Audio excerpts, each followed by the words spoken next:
5 flights, 3 public health landmarks, and 1 trip that connects what happens in the cabin to how outbreaks are detected and controlled.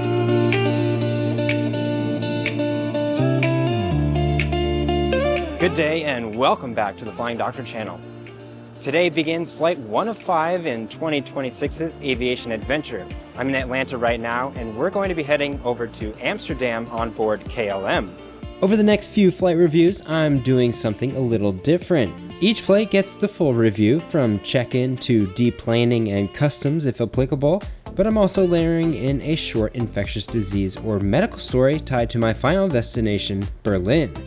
I'll take you to the Charité Medical History Museum, where you can literally see how medicine learned to recognize disease, the Robert Koch Institute, where bacteriology became public health, and the WHO Hub for Pandemic and Epidemic Intelligence, which is basically modern outbreak early warning.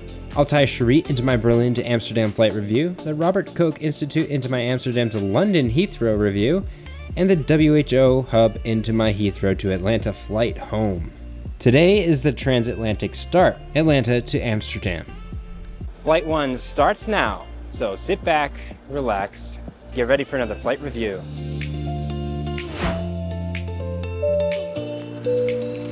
Welcome inside the International Check-in Hall of Atlanta's Hartsfield-Jackson Airport. Not much has changed since the last time I was here. There's a dedicated check-in counter for KLM passengers, so even though I purchased the ticket using Delta's platform, I would need to check in at the KLM counter. No need for that though, since I've got my mobile boarding pass, so I headed straight through security. Compared to some other large airports in the States, Atlanta's international terminal seems a little dull to me. Upstairs there is a Club ATL and a decent Delta Sky Club, but more on that shortly. I wanted to check out today's plane.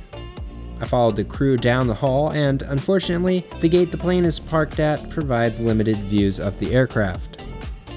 I ventured around the gate area a bit more. It's not often you find a passenger 747 in Atlanta anymore after Korean Airlines switched to the 777, and I can't remember the last time an A380 was here.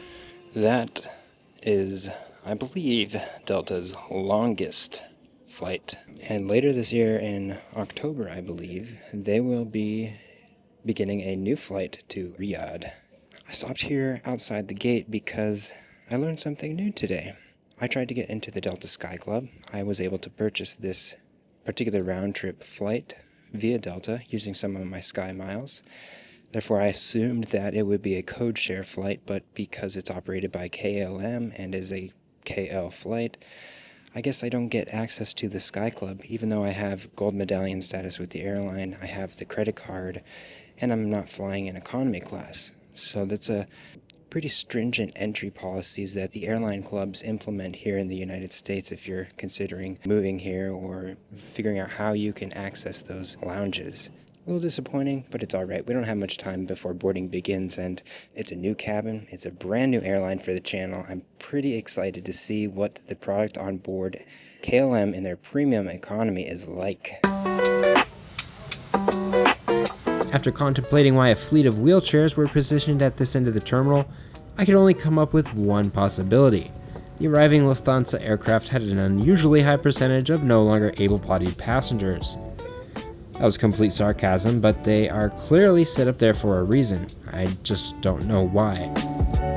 Boarding began right on time, and I was Zone 2.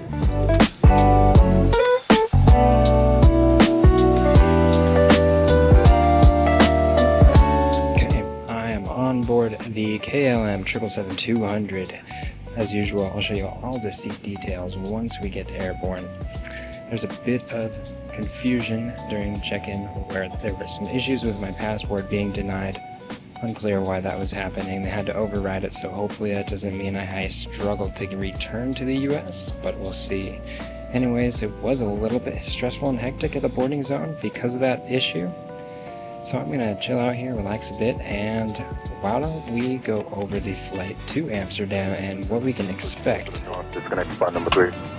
Today's aircraft is Papa Hotel Bravo Quebec Bravo, a 22-year-old 777-200ER. We'll depart to the east and begin our transatlantic crossing south of Norfolk, Virginia.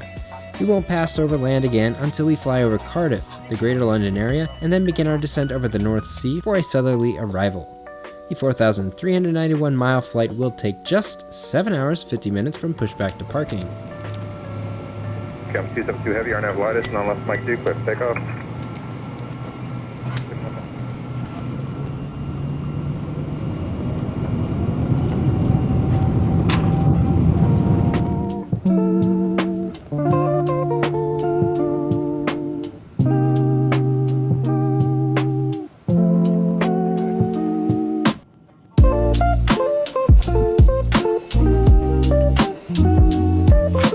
Post-departure, FAs handed out room temperature towelettes before offering a small bag of nuts to accompany drinks. Since we're in the air, let's take a look at where I'm seated for the next 8 or so hours. Arriving passengers will find a pillow and wrapped blanket set atop each seat, while over-ear headphones are provided inside of the small cubby in the armrest. Legroom was quite generous with 38 inches of pitch listed online. Beneath the IFE screen is a small netted holder, and to the right of the IFE is a coat hanger. Maybe I don't pay attention to this, but I've never seen anyone use that knob to hang an item of clothing. Between the seats, you'll find 2 universal power outlets and a leg rest for those who have shorter legs than me. I'll show you what's inside the literature pocket shortly. I first need to find how to turn on the lights above my head. On the inside of the armrest is a USB A and C port in addition to the leg rest and recline buttons. The USB ports are in an awkward position, and I ended up breaking the one you see plugged in here. If you want to get work done or set the table for eating, the tray table can be deployed from the armrest by pulling up on the labeled tab. Once out of the armrest, you can unfold the tray and slide it forwards and backwards.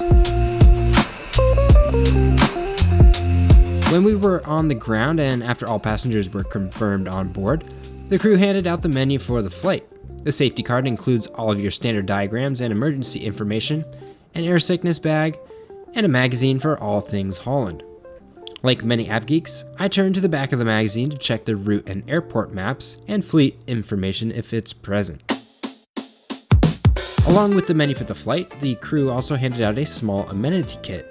KLM has selected a different option for their packaging, choosing a reusable laundry bag to store the items in. Inside, you will find a dental kit, earplugs, a small pen, and an eye mask. I found the recline on the seat to be pretty decent.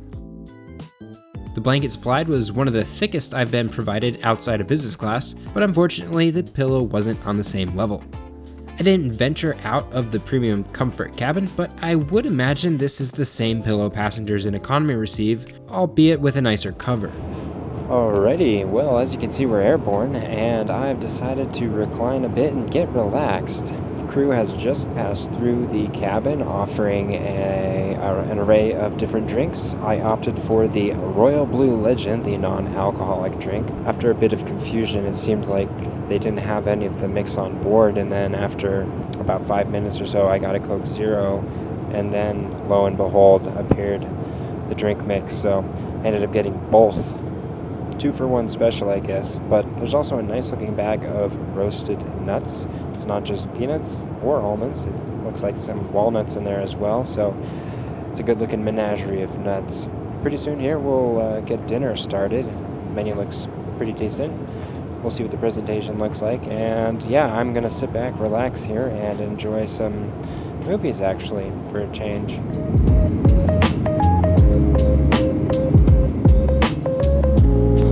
The meal service has arrived. Out of the 3 options, the last one available for the back row here of premium comfort was sunchoke. I'm not entirely sure exactly what sunchoke is or are, but we're going to give it a shot. It was actually something I considered. I was going to go for the beef, but let's go ahead and unwrap this and give it a taste. Well, I must say, this smell is quite enticing. It does smell like a bunch of roasted onions. It smells good. I believe those are mushrooms and some walnuts and potatoes. But yeah, we're gonna bust into the cutlery.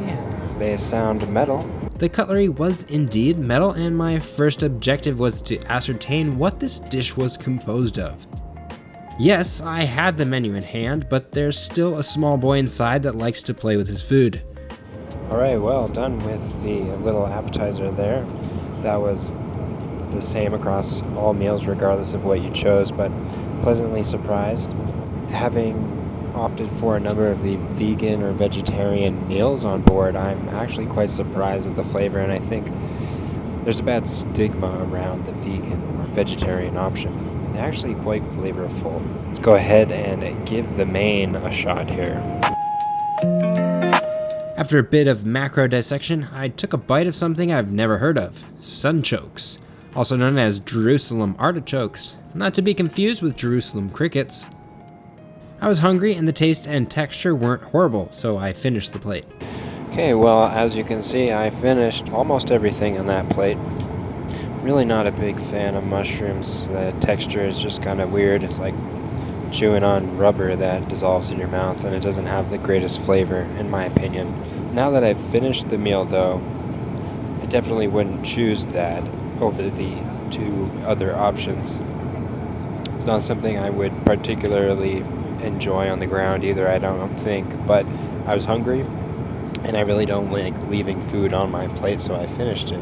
I'm going to go ahead and finish the bread roll and the 2 lonely red grapes and cheese. While I do that, let me give you a look at the in-flight entertainment, and then it's time to get comfortable and try and get some sleep because we're going to arrive quite early into Amsterdam. Before getting to the IFE, the menus did mention some Haagen-Dazs ice cream. We were given these Blue Bunny ice creams.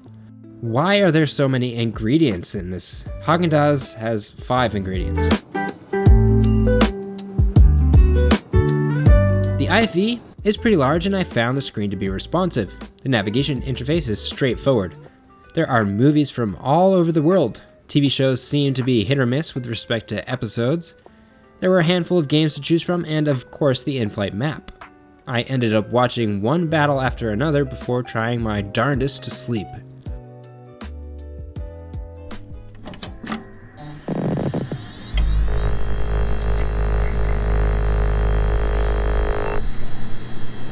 Good morning-ish.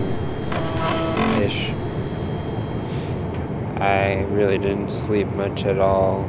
I think my internal clock wasn't really happy with me trying to sleep, but I did my best and I was able to relax and close my eyes, so that's that. But it's breakfast time here, so we'll see if we get any luckier with having the ability to choose what we want to eat. I'm hoping for the salmon, but we'll see. Silly me, it wasn't an option. You get all 3. So, let's open up, see what it looks like and tastes like. I'm not aware of fresh veg, cheese, and cold cuts being a big part of North American breakfasts, but I certainly enjoyed it. Everything in that bowl was quite fresh, and I definitely enjoyed the salmon.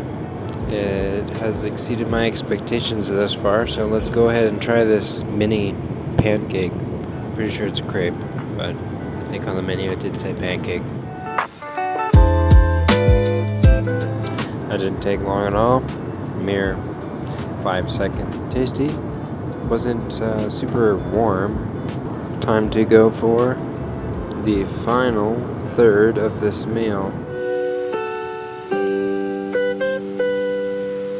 Alrighty, that wraps up the meal service here. In terms of premium economy meals, we now have 3 products to compare, that being Delta Premium Select, New Zealand Premium Economy, and now SAS Premium Comfort. I think meal-wise, SAS is going to sit at the bottom there. So clearly I was not on SAS, it was KLM, but what I was trying to say still stands. I don't think KLM's meal would put them above Air New Zealand or Delta Premium Select in terms of premium economy meals. Let's get back to the actual flight review. Seems like it is a slightly improved product compared to what you might get in economy class. I'm pleased with the meal. not bad at all. Definitely flavorful, mostly fresh. I'm not a foodie though, so for those of you who live to eat, you may have some more negative comments, but I'm pleased with the meals. A quick trip to the bathroom revealed what you'd expect to see inside a lav at 30,000+ feet. We should be over UK here in the next 5-10 minutes. That means we are nearing our destination and our descent, so it's pitch black outside. I don't know if there are clouds, but as we continue our descent, we'll talk cost and how much you can expect to pay for a round trip ticket from Atlanta to Amsterdam. So, how much did this flight cost? I paid 38,000 sky miles for my round trip ticket from Atlanta to Berlin, Germany. At the time the video was published, you can find round trip flights between $557 and $1,200 during the months of March through June 2026.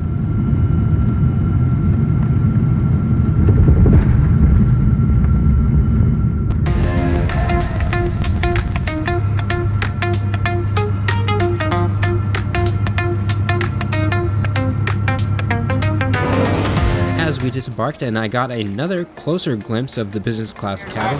Thank you. Thank you. It reminds me that I did have the opportunity to pay around $500 to upgrade from my original economy class ticket to business class. In hindsight, I think the extra $200 might have been worth it, considering I paid $300 for the upgrade to premium economy. Plus, I would have gotten one of those cool Dutch houses. Alright, well there was my time on KLM, Royal Dutch Airlines, and we're here in the Netherlands. So what do you think about their premium comfort product? Is it worth the upgrade? Do you find that extra money that I paid to be inclusive of the additional features on board that flight? I don't know, it wasn't too bad. Definitely wasn't that expensive of an upgrade in my opinion.